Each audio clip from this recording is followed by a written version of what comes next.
Good morning everyone. So as we are discussing about the coordination compound chapter, okay. So in the last video we are discussing the basic, that is the definition of coordination compound, that we have discussed that what are the coordination compound, how they are present in the nature, which are the main coordination compound that are present in the nature, how they are different from double salt. Okay, now we will proceed further. In the last video I was ending with the video that is a Werner, I was ending with the concept that is a Werner coordination compound. Okay, सो उसी को आगे continue करते हैं.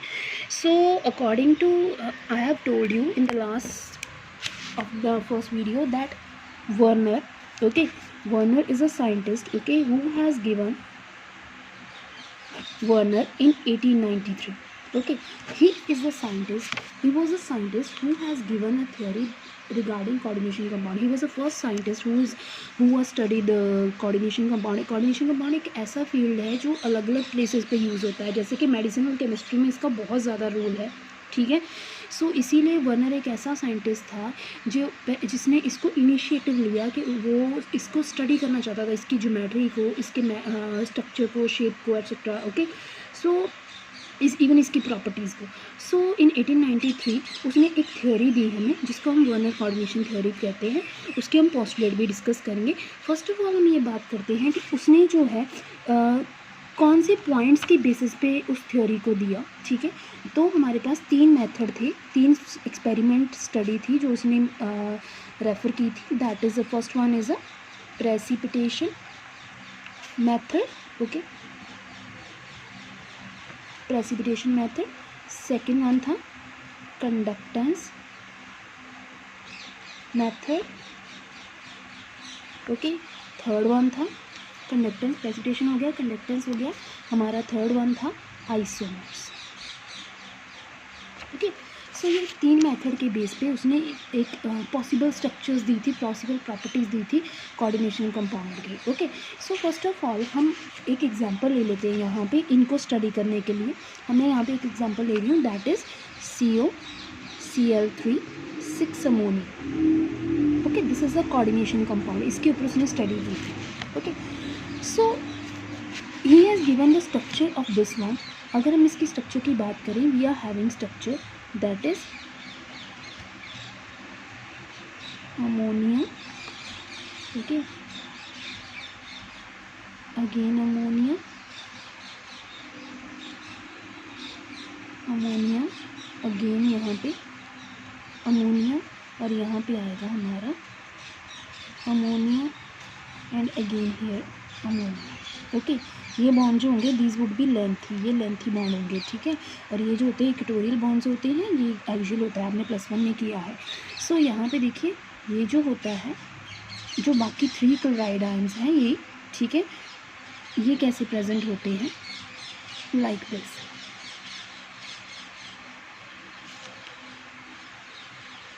ऐसे कुछ present होते हैं. मतलब अगर मैं इस फार्मूले को in the form of coordination compound proper लिखूँ तो I will get the formula that is cobalt ammonia 6. Okay, cobalt ammonia 6 Cl3, कुछ ऐसा मेरे पास कॉम्प्लेक्स आ जाएगा. तो आप यहाँ पे देख सकते हैं जो अमोनिया है that is present inside the square bracket. और आपको याद होगा इन द लास्ट वीडियो में I have discuss with you that the molecules or the ligand which are present inside the square bracket they are non-ionizable. मैंने आपको बताया था कि डबल सॉल्ट में हर आयन क्या है, वो डिसोसिएट हो जाता है. लेकिन जब हम कोऑर्डिनेशन कंपाउंड की बात करते हैं तो उसमें क्या है, जो molecules inside the square bracket हैं वो आयनाइज नहीं होते, only the present that are present outside वो आयनाइजेबल होते हैं. तो यहाँ पे जब उसने इसका स्ट्रक्चर दिया तो उसने इसको जस्टिफाई करने की कोशिश की that these are present inside the square bracket, they are having a strong interaction with the metal atom. Okay, whereas the ions which are present outside the metal atom, okay, outside the square bracket जिसको हम जो square bracket के अंदर होता है इसको हम coordination entity बोलते हैं. आगे इसकी डेफिनेशंस आएंगी तो हम डिस्कस करेंगे उसको भी. सो यहाँ पे देखिए these are present as a primary valency, they are present outside the square bracket and these are ionisable. Okay, ये आयोनाइजेबल होता है. सो बेस्ड ऑन दैट क्या है, जो वर्नर ने एक थ्योरी दी थी जिसको हम वर्नर कोऑर्डिनेशन थ्योरी बोलते हैं. तो उसने फर्स्ट मेथड लिया था प्रेसिपिटेशन मेथड. जब हम प्रेसिपिटेशन मेथड की बात करते हैं तो उसने क्या किया, जो कोबाल्ट Cl3 6 अमोनिया, ओके, इसका जो कॉम्प्लेक्स था उसने इसको ट्रीट किया सिल्वर नाइट्रेट के साथ। जब उसने इसको सिल्वर नाइट्रेट के साथ ट्रीट किया, so what is the conclusion here, he has got 3 moles, बोल सकते हो आप 3 moles of silver chloride. Okay, जब उसने सिल्वर नाइट्रेट से इसको ट्रीट किया, तो मुझे लगा मैंने यहाँ गलत बोल दिया, so it will be silver nitrate. Silver nitrate से जब इसको ट्रीट किया, so he has got 3 moles of silver chloride. ये सिल्वर क्लोराइड के जो कलर आएगा प्रेसिपिटेट का, ये प्रेसिपिटेट है, देखो मैं नीचे को एरो शो कर रही हूँ, पीपीटी है ये, और इसका कलर कौन सा होगा, वाइट। ठीक है, it is a which colour, white colour. ऐसे ही जब उसने सेकेंड कॉम्प्लेक्स लिया इसी का, उसने वेरी कर दिया फार्मूला। अब उसने क्या किया, COCl3 रखा, लेकिन उसने क्या कर दिया, 5 अमोनिया रखे। देन उसने फिर इसको सिल्वर नाइट्रेट के साथ ट्रीट किया। Okay, then he has got 2 moles of silver chloride. Okay, again the precipitate would be which color, white ppt. Okay, same will happen in case of COCl3 4 ammonia. Then again when he has taken silver nitrate, he has got 1 mole of silver chloride. Okay, again the white precipitate. And for the last one, COCl3 3 ammonia. When he has treated this one with silver nitrate, no precipitation. Okay, यहाँ पे कोई precipitation नहीं। So यहाँ से conclusion क्या निकला, देखिए, when I'm talking about COCl3 6 ammonia, so I have this type of structure, मेरे पास कुछ ऐसा structure होगा। ठीक है, 6 ligands that are attached with a strong bond, जिसको कोऑर्डिनेट बॉन्ड बोलते हैं। यहाँ पे हम आगे करेंगे कि कोऑर्डिनेट बॉन्ड क्या होता है। सो यहाँ पे 6 ligands हैं जो कोऑर्डिनेट बॉन्ड की फॉर्म में अटैच्ड है, और ये जो 3 हैं, these are ionic compound that are present outside the coordination entity. इसको कोऑर्डिनेशन स्पेलिंग देखिए, कोऑर्डिनेशन एंटिटी बोल रही हूँ मैं, ठीक है, कोऑर्डिनेशन एंटिटी के बाहर प्रेजेंट है। तो ये तो स्ट्रक्चर पॉसिबिलिटी थी इसकी। इसका मतलब क्या है, ये जो 3 क्लोराइड आयन है, ये जो 3 क्लोराइड आयन है, बिकॉज इनकी जो इंटरेक्शन थी वो मेटल एटम के साथ वीक थी, तो ये क्या हुए, they become ionised when it is dissolved in silver nitrate, और हमें वो 3 सिल्वर क्लोराइड मिल गए। ठीक है, लेकिन क्या हुआ, जब COCl3 5 अमोनिया कॉम्प्लेक्स आपने लिया, so you will get another structure, आपके पास एक और स्ट्रक्चर आएगी, and that will be CO। Okay, ammonia ammonia ammonia ammonia again ammonia. लेकिन देखिए अब नाउ वी आर हैविंग, ये किसकी स्ट्रक्चर है, देखिए ये किसकी स्ट्रक्चर है, COCl3। Okay, how many ammonia are here, 5 ammonia, 5 ammonia है मेरे पास। ठीक है, सो ये किसकी स्ट्रक्चर है, देखिए 5 अमोनिया तो मैंने अटैच कर दिया, लेकिन आप देखो इसकी ज्योमेट्री जो है वो स्टेबल नहीं हो रही। So what happen, the ion that is present outside the coordination entity that will form both type of interaction. देखना ये Cl है। ओके, एक इसने कौन सी स्ट्रॉन्ग बॉन्ड इंटरेक्शन शो की, एक इसने क्या की, इसने क्या किया, दोनों वैलेंसी को सेटिस्फाई किया। ठीक है, आउटर को भी और इनर को भी, इसने क्या किया, आउटर और इनर दोनों वैलेंसी को सेटिस्फाई किया। अब जो मेरे पास 2 क्लोराइड आयन कितने बचे, एक यहाँ पे, एक यहाँ पे, आप कहीं भी लगा सकते हो, ऐसा कुछ नहीं। सो यहाँ पे मेरे पास 2 क्लोराइड आयन बचे, इसीलिए मेरे पास यहाँ पे कितने सिल्वर क्लोराइड के मोल्स मिल रहे हैं, 2 के। ऐसे ही जब मैं नेक्स्ट के लिए प्रोसीड करूँगी, I have left with how many, 4 molecules of ammonia. So यहाँ पे 2 होंगे क्लोराइड आयन जो ऐसे ही सेटिस्फाई करेंगे प्राइमरी और सेकेंडरी वैलेंसी को, और मेरे पास जो सिल्वर क्लोराइड के प्रेसिपिटेट मिलेंगे that is of 1 mole only. लेकिन जब मेरे पास 3 अमोनिया बचे तो इनको तो तीनों को सेटिस्फाई करना पड़ेगा। ठीक है, क्योंकि यहाँ से 3 अमोनिया जब निकल जाएंगे, so I have left with 3 ammonia only. So इसको क्या है, ऑक्टाहेड्रल अरेंजमेंट को सेटिस्फाई करने के लिए बोथ टाइप ऑफ ऐसी इंटरेक्शन शो करनी पड़ेगी, और जिसकी वजह से you will get none of the precipitate। तो ये था method, that is a precipitation method. ठीक है, नेक्स्ट वन है कंडक्टेंस मेथड, हम बात करेंगे। Next one would be conductance method.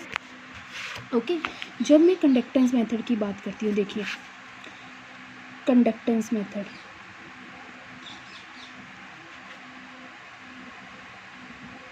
जब मैं कंडक्टेंस मेथड की बात करती हूँ तो सेम वहाँ पे होता है। अब मैंने बोला कि जो है कोबाल्ट अमोनिया 6 है। ओके, कोबाल्ट अमोनिया 6 है, Cl3 है। ठीक है, जब मैंने इसको क्या किया, वाटर में डिज़ोल्व किया। Okay, when I dissolve this in water, so what will I get here, see cobalt ammonia 6 3 positive plus 3 Cl negative. मेरे को कितने आयंस मिले? 3 आयंस। अब इसको अगर इन जनरल में फार्मूला लिखूं जैसे आपके इसमें वर्णन ने दिया था, that is cobalt Cl3 6 ammonia, यही फार्मूला है ये वाला, ठीक है। अब जब मैं नेक्स्ट की बात करती हूँ, that is cobalt Cl3 5 ammonia. So यहाँ पे क्या है? कोबाल्ट अमोनिया 6 अमोनिया 5 आएंगे अब यहाँ पे, और एक Cl आएगा, ठीक है। एक अमोनिया 5 आएंगे और एक Cl आ जाएगा, क्योंकि इसको वैलेंसी सेटिस्फाई करनी है। 5 अमोनिया बचे हमारे पास, तो एक Cl जो है अंदर आ जाएगा। So we are left with how many Cl outside? 2। So when you will treat this one with the water, आपको जब इसको वाटर के साथ ट्रीट करोगे, you will get cobalt ammonia 5 Cl 2 positive plus 2 Cl negative. Okay, so when you will proceed for the next one, that will be cobalt Cl3 4 ammonia. Okay, जब आप cobalt Cl3 4 ammonia है you having, तो आप जब इसका formula देखो तो आपका कुछ ऐसे बनेगा, cobalt ammonia 4 Cl2 and Cl. Only one is left outside, so when it is treated with water, you will get cobalt ammonia 4 Cl2 +1 + 1 Cl negative. तो कितने मेरे पास Cl नेगेटिव बचे? I am left with only 1 Cl negative. So यहाँ से ये next method था जिससे उसने अगेन प्रूव किया कि जो बाहर आयंस प्रेजेंट होते हैं, जिसको उसने प्राइमरी वैलेंसी का नाम दिया था, ये जो आयंस होते हैं ये सेटिस्फाई, जब नीड पड़ने पर, ज़रूरत पड़ने पर ये क्या करते हैं, they can satisfy both primary valency as well as secondary. मतलब वो ब्रैकेट के अंदर मेटल एटम को सेटिस्फाई करने के लिए उसके साथ इंटरेक्शन भी बना सकते हैं, जिसके अकॉर्डिंग जो नंबर ऑफ आयंस हैं फर्निश्ड होंगे वाटर में, वो क्या होते जाएंगे? डिक्रीज़ होते जाएंगे, ठीक है। नेक्स्ट वाले में तो आएगा ही नहीं कोई आयन। अगर मैं बात करूँ इसकी Cl3 3 अमोनिया, तो इस केस में क्या होगा? There will be no ion, ठीक है, no ions liberated in water. So यहाँ से ये कंक्लूजन निकल गया। सो ये ना कंडक्टर्स मेथड। अब थर्ड है आइसोमर्स। आइसोमर्स की मैं आपके साथ ऑलरेडी बात कर चुकी हूँ कि जो है डिफरेंट टाइप्स ऑफ स्ट्रक्चर्स उसने क्या है देता है, वर्णन ने दी थी, डिफरेंट टाइप ऑफ स्ट्रक्चर्स दी थी। वो किस बेसिस पे दी थी कि उसने क्या किया, अलग अलग फार्मूलाज लिए और उसके बेसिस पे उसने डिफरेंट अरेंजमेंट बनाए। जैसे मैंने ये अभी आपके साथ डिस्कस किया है, ये देखिए ये अरेंजमेंट था। ओके, यहाँ पे देखिए ये था when it is having COCl3 6 ammonia, तो कुछ ऐसा स्ट्रक्चर पॉसिबल था। लेकिन जब 5 थे तो ऐसा कुछ होगा, जब 4 होंगे तो और चेंज हो जाएगा, 3 होंगे तो और चेंज हो जाएगा, सो ऑन। आप इसको आपका ये होमवर्क है, आप इसके बना के देख सकते हैं आइसोमर्स, ठीक है। उसके बाद ये था वर्नर के एक्सपेरिमेंटल स्टडीज़। अब इसके बेस पे वर्नर ने कुछ पोस्टुलेट दिए, ठीक है, जो हम पढ़ेंगे, बहुत इंपॉर्टेंट है, ठीक है। वर्नर ने कुछ पोस्टुलेट दी। वर्नर ने क्या पोस्टुलेट दिए? फर्स्ट पोस्टुलेट उसने दिया कि जो हमारा कोऑर्डिनेशन कंपाउंड्स होते हैं, ठीक है, जो हमारे कोऑर्डिनेशन कंपाउंड होते हैं, it is having 2 types of valencies. Okay, 2 types of valencies होती हैं किसमें? कोऑर्डिनेशन कंपाउंड में। किसने बोला? वर्नर ने बोला। क्या बोला? सेड कि 2 टाइप्स ऑफ कंपाउंड होती है किसमें? Werner said in coordination compounds.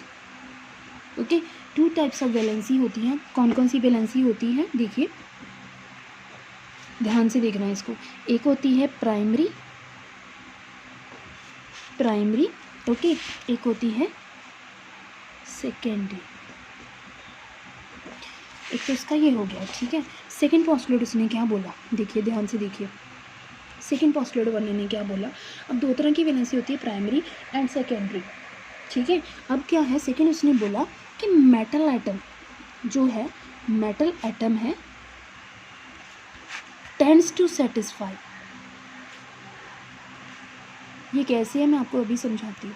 Satisfy both primary and secondary valency, ठीक है। Metal atom tend to satisfy both primary and secondary valency. Okay, so we will discuss the next concept in the next video.